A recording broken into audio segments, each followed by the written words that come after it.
नमस्कार, जय शिवराय, जय महाराष्ट्र. आत्ताच माध्यमांवर पाहिलेल्या बातमीप्रमाणे मराठी नगरसेवकांनी बेळगावच्या महानगरपालिकेची सभा सुरू होण्यापूर्वी मराठीचा विषय मांडला. मराठी भाषेला सन्मान देण्यासाठी त्यांनी प्रश्न उपस्थित केला असताना त्यांना साधं बोलू दिलं गेलं नाही. ही खऱ्या अर्थानं या सभागृहामध्ये लोकशाहीची हत्या झाल्यासारखं या ठिकाणी मी बोलतोय आणि या घटनेचा तीव्र शब्दात निषेध करतोय. गेल्या काही दिवसापासून राष्ट्रीय पक्षातल्या लोकप्रतिनिधींना अतिशय नम्रपणे आमची बाजू समजावून सांगून जोपर्यंत या सुप्रीम कोर्टाचा निकाल लागत नाही तोपर्यंत आमची भाषा आम्हाला द्या, आमच्या भाषेत आम्हाला कागदपत्र द्या, आमच्या भाषेला सगळीकडे सन्मानानं स्थान द्या, अशा पद्धतीनं अतिशय नम्रपणे आम्ही आमची बाजू सांगत असताना यावेळेला आमच्या मराठी नगरसेवकांना साधं बोलू दिलं जात नाही.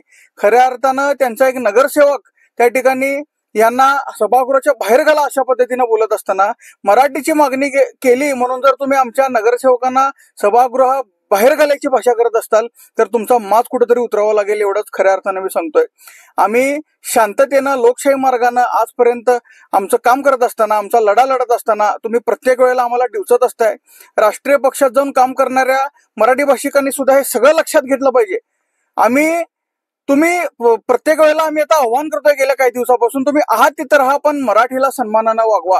एका बाजूला सांगायचं की मराठी नगरसेवकच राष्ट्रीय पक्षातून निवडून आलेत, मराठी महापौर केला, पण त्याच महापौरांना आम्ही सुद्धा निवेदन दिलेलं होतं आणि आज आमच्या नगरसेवकांनी त्यांना त्याच पद्धतीचं निवेदन आणि विनंती त्या ठिकाणी सभागृहात करत असताना त्यांना साधं बोलू दिलं जात नाही.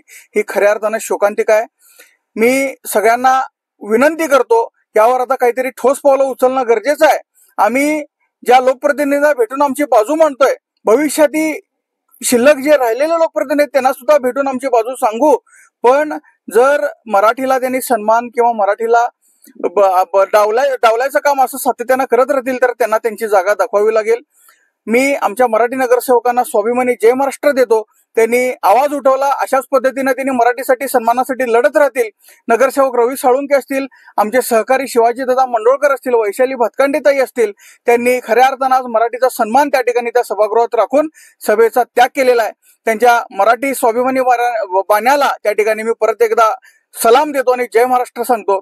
त्याचबरोबर या राष्ट्रीय पक्षातल्या जे काही लोकप्रतिनिधी आहेत त्यांना एवढंच सांगू इच्छितो, तुम्ही सभागृहातून किंवा कार्यालयातून मराठी हटवू शकता, पण लाखो लोकांमध्ये सीमा भागातल्या त्यांच्या हृदयातली मराठी तुम्ही कधीच पुसू शकत नाही. त्यासाठी तुम्हाला राष्ट्रीय पक्षांच्या लोकांना सुद्धा निवडणुकीच्या वेळेला मराठीचा 100% वापर करावा लागतोय आणि याचा प्रत्येकानं विचार केला पाहिजे. तुम्ही इलेक्शन कॅम्पेनिंग मध्ये मराठी वापरू शकता, निवडणुकीची मतं मराठीत मागता आणि सभागृहात मात्र मराठीचा वापर करायच्या वेळेला तुम्हाला मराठीची कावळी होते का, हा प्रश्न मला तुम्हाला विचारायचा आहे. मराठी भाषिकांना माझं एवढंच आव्हान आहे, या सगळ्या गोष्टी लक्षात घ्या आणि परत एकदा सांगतो, मराठीचा सन्मान राखायसाठी पक्ष, संघटना किंवा इतर सगळ्याच गोष्टी बाजूला ठेवा आणि एक मराठी भाषिक म्हणून प्रत्येकाने एकत्र येऊन आता यांच्याशी संघर्ष करणं काळाची गरज आहे. एवढंच सांगतो आणि थांबतो. धन्यवाद. जय हिंद, जय महाराष्ट्र, जय मराठी.